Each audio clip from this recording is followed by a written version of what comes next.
Hi friends, welcome back to my channel. আমি আজকে আপনাদের সাথে আরও একটা পুরনো দিনের রেসিপি শেয়ার করব, কুমড়োর ছক্কা। এই কুমড়োর ছক্কা আপনারা রুটি, পরোটা, লুচি যে কোনো কিছুর সাথেই সার্ভ করতে পারেন।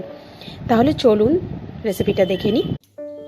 আমি এখানে একটা কড়াই বসিয়ে নিয়েছি। কড়াইতে আমি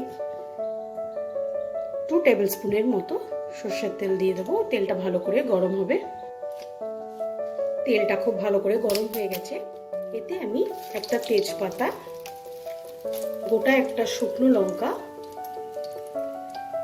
আর হাফ টিস্পুনের মতো পাঁচফোড়ন দেব।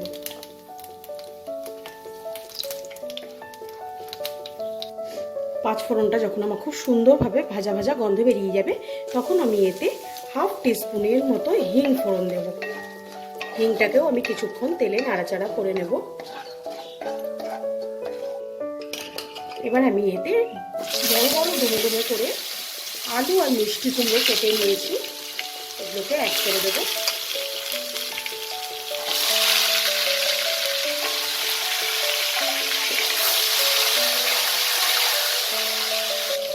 এতে আমি হাফ টিস্পুন হলুদ গুঁড়ো আর হাফ টিস্পুন নুন দেব।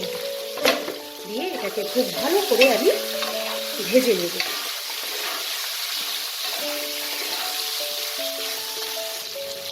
আলু আর কুমড়োটাকে আমি বেশ কিছুক্ষণ তেলে ভালো করে ভেজে নিয়েছি। এবার আমি এখানে 1 টিস্পুনের মতো আদা কাঁচা লঙ্কা বাটা দেবো। আর আমি সারা রাত জলে ভিজিয়ে রেখেছিলাম কালো ছোলা, এটাকেও দিয়ে দেবো। দিয়ে ভালো করে তেলে একটু 1 মিনিটের মতো নাড়াচাড়া করে নেব। এবার আমি এতে কিছু ড্রাই স্পাইসেস অ্যাড করব।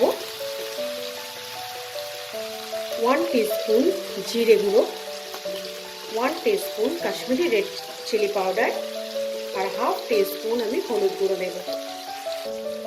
একটা টমেটো, ছোট টমেটো একটা 4 টুকরো করে দিয়ে দেবো। পরিমাণ মতো নুন দেব। 1 টিস্পুন চিনি দেব।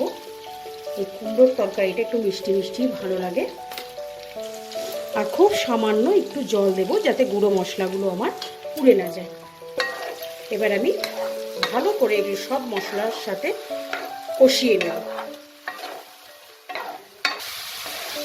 আমার মশলাটা খুব ভালো করে কষানো হয়ে গেছে। দেখুন মশলাটা থেকে তেলটা আলাদা হয়ে গেছে। এবার আমি এতে 2 চেরা কাঁচা লঙ্কা অ্যাড করব। আর আমি সামান্য একটু জল অ্যাড করব। এমনভাবে জলটা অ্যাড করতে হবে যাতে সব সবজিগুলো ডুবে থাকে। ঝোলটা আমার ফুটে গেছে। এবার এটাকে আমি ঢেকে স্লো টু মিডিয়াম ফ্লেমে আমি এটাকে রান্না করব। আমি ঢাকাটাকে তুলে নিয়েছি। তরকারিটা সেদ্ধ হতে আমার পুরোপুরি 10 মিনিট টাইম লেগেছে।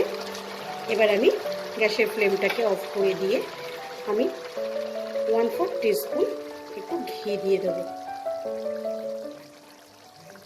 এবার এটাকে আমি সার্ভিং বলে বেড়ে নেব। তাহলে দেখলেন কত কম উপকরণ দিয়ে খুব সহজেই এই সুস্বাদু রেসিপিটা তৈরি করে ফেলা যায়। রেসিপিটা আপনাদের ভালো লাগলে লাইক শেয়ার করবেন। আর যারা ফার্স্ট টাইম আমার চ্যানেলটাকে ভিজিট করছেন, তাদের অনেক অনেক অনুরোধ আপনারা আমার চ্যানেলটাকে সাবস্ক্রাইব করে আমার পাশে থাকবেন। আজকের মতো বিদায় জানাচ্ছি। আবার আসবো নতুন কোনো এক রেসিপি নিয়ে। বাই।